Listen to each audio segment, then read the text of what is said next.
राजकुमार मीणा साहब, तब तक आपसे सवाल है भाई। देखिए, बीजेपी प्रवक्ता तो सीधे दावा कर रहे हैं कि बीजेपी के स्लीपर सेल बने हुए कुछ कांग्रेस के नेता। सवाल यह है कि आज तक कांग्रेस रेक्टिफाई नहीं कर पाई। प्रायोजक हैं cancer healer centre, a new beginning. क्या बीजेपी से साठगांठ का ये जो आरोप है महज ये कांग्रेस की अंदरूनी कलह का आधार भर तो नहीं है, या उसकी एक तरीके से कहा जाए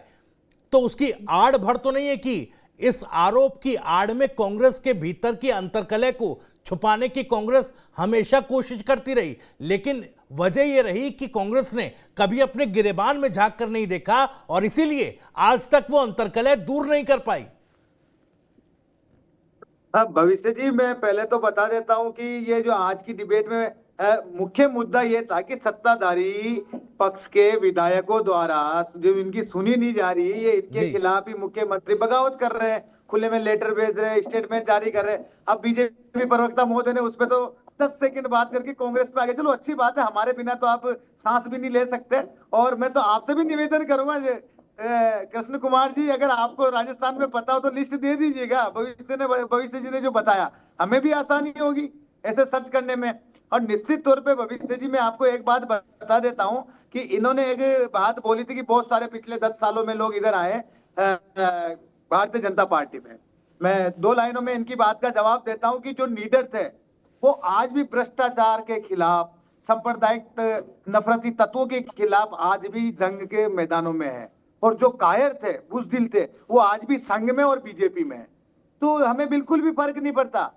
हम बिल्कुल निडर तौर पे जनता की आवाज उठाते रहेंगे। और साथ में हमने तो, राहुल जी ने तो क्लियर बोला है कि भाई आप कांग्रेस में रह के, जो भी व्यक्ति है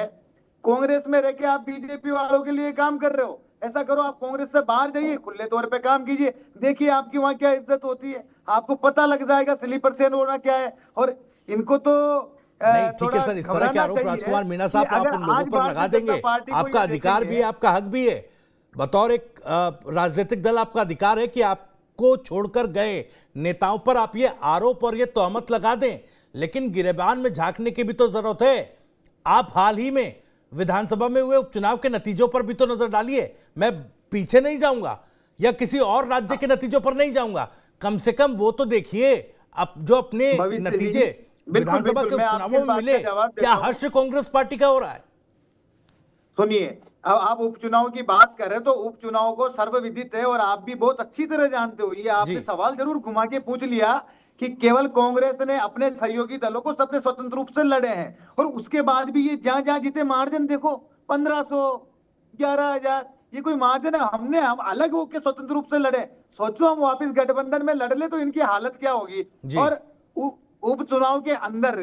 अगर हमारी 2-4 सीटें कम भी होगी तो हम कौन से सत्ता में बैठे, हम तो विपक्ष में है ना। हम तो जनता के मुद्दे फिर भी वही दमदारी से उठा रहे, उनकी आवाज उठा रहे। घबराहट इनके अंदर है। चर्चा इस मुद्दे पे होना चाहिए कि सब, अभी तो रेवतराम डांगा जी का लेटर आया,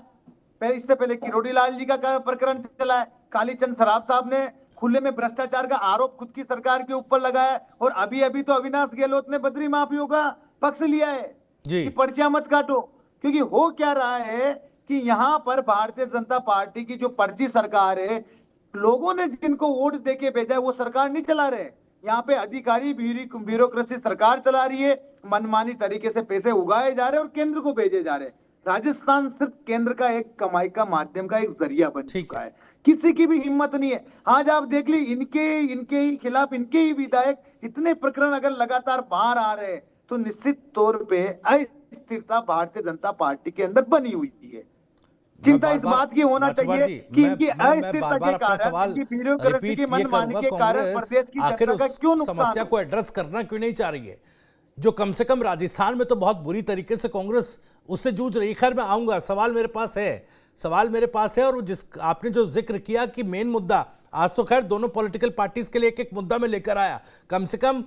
मीडिया पर प्रवक्ता तोहमत ना लगाए, इसलिए जरूरी भी था, क्योंकि राजकुमार साहब को बड़ा शिकायत रहती थी इस बात से। ठीक है, मैं लौटूंगा आपके पास सवाल के साथ और उसी मुद्दे पर भी आऊंगा, लेकिन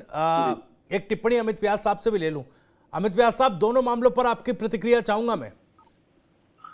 देखिए भविष्य, ऐसा है जो चीजें मैंने दोनों की बातें सुनी, उससे ये बात तो तय है कि कहीं ना कहीं कुछ न कुछ ऐसा मुद्दा विशेष है जिसकी वजह से दोनों पार्टियां एक दूसरे पर लांछन लगाने का काम कर रही हैं। वास्तविकता तो ये है कि बीजेपी का जो संगठनात्मक ढांचा है उसमें कहीं न कहीं व्यक्ति विशेष का प्रभाव ज्यादा है, और जहां पर सवाल करते हैं कांग्रेस का तो वहां परिवारवाद का सवाल है। अब स्थिति यहाँ ये दिक्कत आ रही है कि जो नॉर्मल कार्यकर्ता है वो अपने वजूद को लेके हमेशा जस्टिफिकेशन मांगता है कि मैं अगर कोई काम कराना चाहूँ, बीजेपी के अंदर विशेष रूप से बता रहा हूँ, तो वहां पर उनको ऐसा लगता है कि हमें किसके पास जाना चाहिए, कि क्या भजनलाल जी के पास जाएं या संगठन के किसी व्यक्ति के पास जाएं, या हम दिल्ली से ये काम करा के लाएं। क्योंकि जिस प्रकार से पिछले 2-1 साल में भजनलाल जी की जो छवि बाहर उभर के आई है, उसमें ये बात तो है कि वो एक अच्छे कार्यकर्ता के रूप में तो कार्य कर रहे हैं, लेकिन एक मुख्यमंत्री होने के नाते उनकी जो नैतिक जिम्मेदारियां जो जनता के प्रति होनी चाहिए या अपने विधायकों के प्रति होती चाहिए, वहां कहीं ना कहीं कॉन्ट्राडिक्शंस निकल के आएंगे कई बार जी। अब सवाल पैदा होता है कांग्रेस का, तो कांग्रेस में जिस प्रकार से हनुमान बेनीवाल जी को लेके,